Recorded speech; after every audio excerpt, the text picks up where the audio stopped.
Découvrez quelle est la meilleure des stratégies pour investir dans les crypto-monnaies avec un maximum de rentabilité en investissant sur le long terme et de la manière la plus passive possible. Cette vidéo fait partie d'une suite de vidéos dans lesquelles je vous ai expliqué quelle crypto-monnaie acheter, combien en acheter pour avoir la meilleure des rentabilités. Est-ce qu'il faut en acheter 100, est-ce qu'il faut en acheter 10, 5 et quelle proportion utiliser. Est-ce qu'il faut mettre plus dans les crypto-monnaies à grande capitalisation ou pas.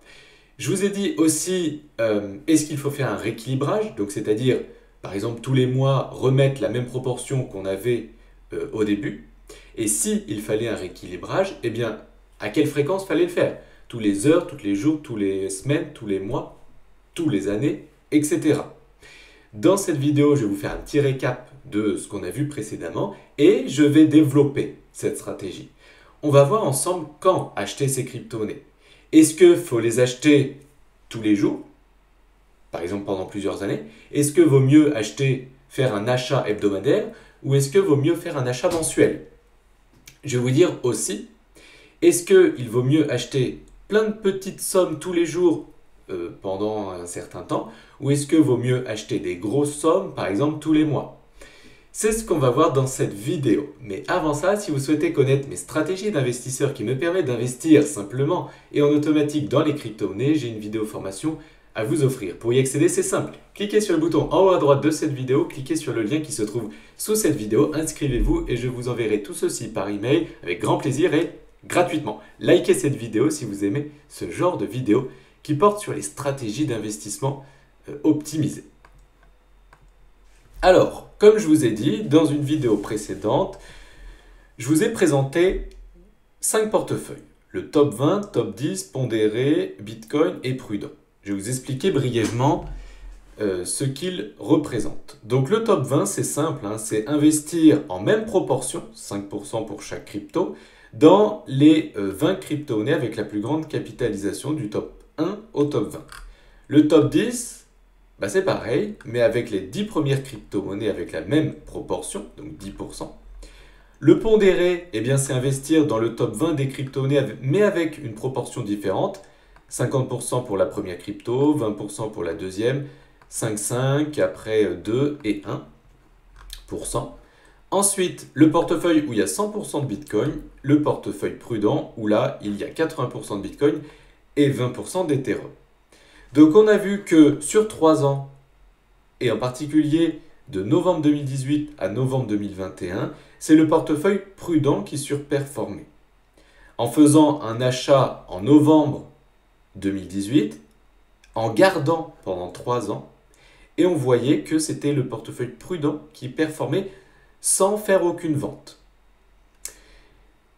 Par contre, celui qui sous-performait, c'était le top 10. En 2 ans, vous voyez que ce n'est plus les mêmes portefeuilles qui surperforment ou sous-performent. En l'occurrence, c'est le top 10 qui surperforme les autres portefeuilles et c'est le portefeuille avec 100% de Bitcoin qui sous-performe. Et en un an, c'est le top 10 aussi qui surperforme et c'est le portefeuille Bitcoin qui sous-performe.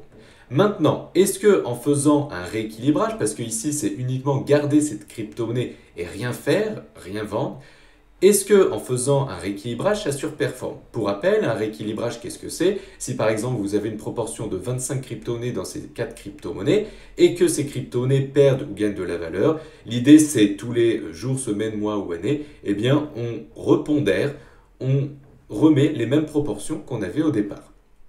On a vu dans ces vidéos précédentes que quand on fait un rééquilibrage, en l'occurrence ici toutes les années ou 2 fois par an, dans quasiment 100% des cas, c'est beaucoup plus bénéfique. Donc, vaut mieux repondérer son portefeuille avec les mêmes proportions qu'on avait au départ, 1 fois par an ou 2 fois par an. On a même vu tous les mois, si on fait un rééquilibrage tous les mois, toutes les semaines, tous les jours ou toutes les heures, est-ce que c'est plus rentable? Oui, en fait, dans la plupart des cas, il est bien de faire un rééquilibrage. On voit que c'est pareil que ce qu'on a vu au départ, c'est le prudent qui surperforme les autres portefeuilles. Donc sur le long terme, c'est toujours le prudent, même avec un rééquilibrage mensuel, hebdomadaire, journalier ou comme vous voulez, c'est quasiment 100% du temps. Le prudent, donc 80% Bitcoin, 20% d'Ethereum qui surperforme. Ensuite, à plus court terme, eh bien, vous voyez que là aussi, c'est le 10%, le top 10 qui surperforme. Et à un an, c'est aussi le top 10 qui surperforme. Donc, c'est exactement la même chose que ce qu'on avait vu au départ. Maintenant qu'on a vu ça, eh bien, maintenant, on va voir quand acheter ces portefeuilles.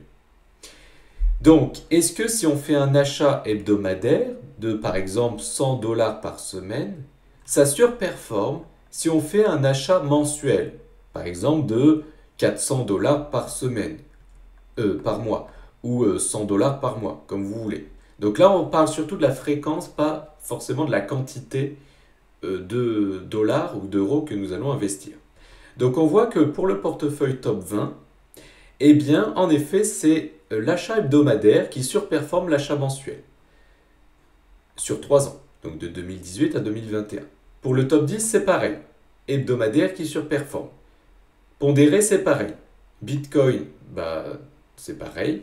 Et prudence, c'est pareil. Donc là, sur le long terme, c'est l'achat hebdomadaire qui surperforme l'achat mensuel.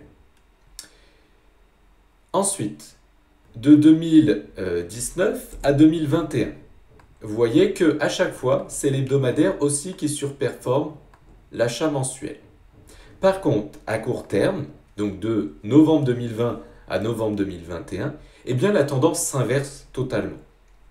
Et on voit que c'est l'achat mensuel, les chiffres que j'ai notés ici, c'est les performances que j'ai calculées. Vous avez tous les détails, je ne vais pas vous montrer tous les détails dans tous mes onglets, mais il y a énormément de calculs qui ont été faits.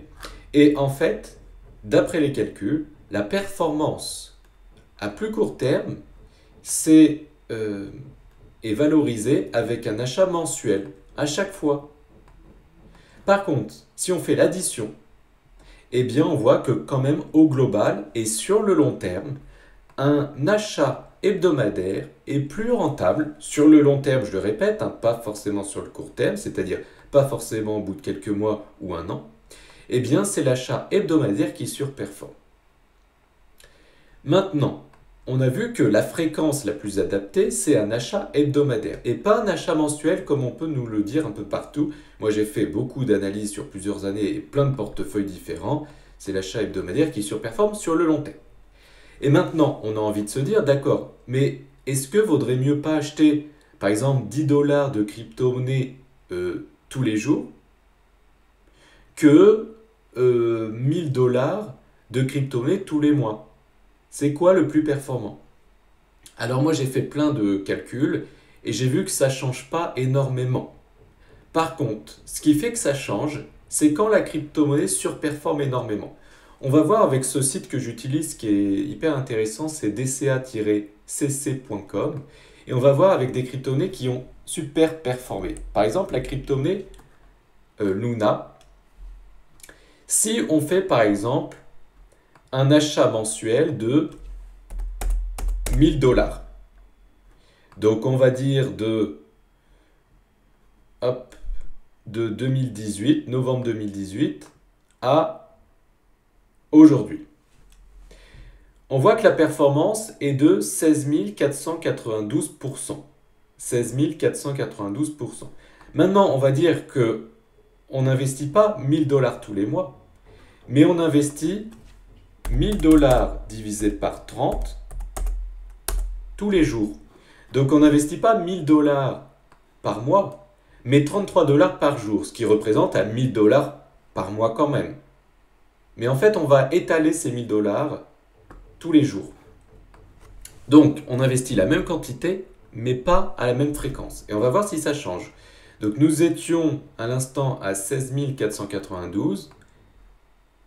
Et vous voyez qu'en daily, on est à 20 673. Donc ça, c'est intéressant. En fait, si la crypto-monnaie performe énormément, il est mieux d'acheter un petit peu tous les jours que beaucoup tous les mois. Par contre, si la crypto-monnaie ne performe pas énormément, enfin, elle performe comme le Bitcoin, vous allez voir que ce n'est pas si énorme que ça la différence. Donc par exemple, 1000 $ par mois, vous voyez qu'on est à 342 de performance. Et si je fais 33 par jour, on n'est plus à 342, mais on est à 332. Ça même sous-performe l'achat de 1000 $ par mois. Donc c'est pour ça qu'en fait, pour la majorité des crypto-monnaies, il est mieux de faire un achat hebdomadaire, comme je vous ai dit tout à l'heure. Par contre, pour certaines crypto-monnaies, malheureusement, on ne peut pas savoir leur performance à l'avance. Eh bien, certaines crypto-monnaies qui surperforment énormément, hein, on pourrait faire le Sunbox aussi, eh bien là, c'est beaucoup mieux d'investir tous les jours. Donc le compromis quand même entre tous les mois et tous les jours, c'est toutes les semaines. Donc si je fais un récapitulatif de toute ma stratégie que j'ai étudiée depuis même des mois, des années, la meilleure stratégie qui regroupe toutes les vidéos que j'ai fait sur les stratégies d'investissement crypto les plus rentables, c'est celle-ci selon moi. Première crypto, on met 40%. Donc en l'occurrence, aujourd'hui, c'est le Bitcoin. Deuxième crypto, on met 20%. En l'occurrence, aujourd'hui, c'est l'Ethereum. Troisième crypto, en l'occurrence, aujourd'hui, c'est le Binance Coin, 10%. Quatrième crypto, 10%. Cinquième crypto, 10%. Sixième crypto, 5%. Septième crypto, 2%. Puis 1, 1, 1. On a vu ensemble qu'il ne sert strictement à rien de trop s'étaler dans trop de crypto-monnaies parce que vous voyez que même à long terme et même à court terme, ça ne surperforme pas. Il ne sert à rien de viser que le Bitcoin puisque le Bitcoin, ce n'est pas la crypto-monnaie qui possède la meilleure performance non plus.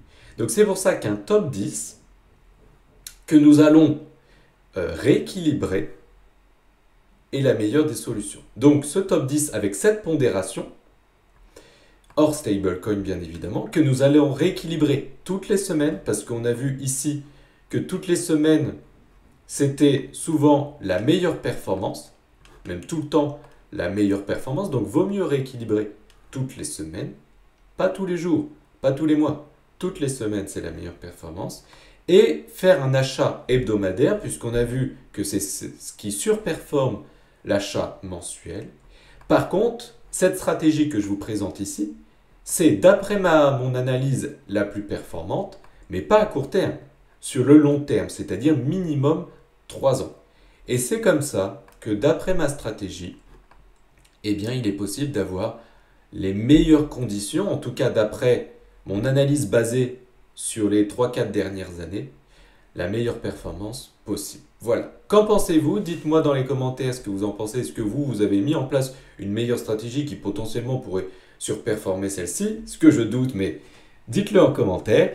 Et pour rappel, si vous souhaitez ma formation qui me permet d'investir dans les crypto-monnaies de manière simple et en automatique, vous pouvez y accéder en cliquant sur le lien en haut à droite de cette vidéo ou en cliquant sur le lien sous cette vidéo. Je vous dis à très bientôt dans une prochaine vidéo si vous êtes abonné en tout cas. Ciao!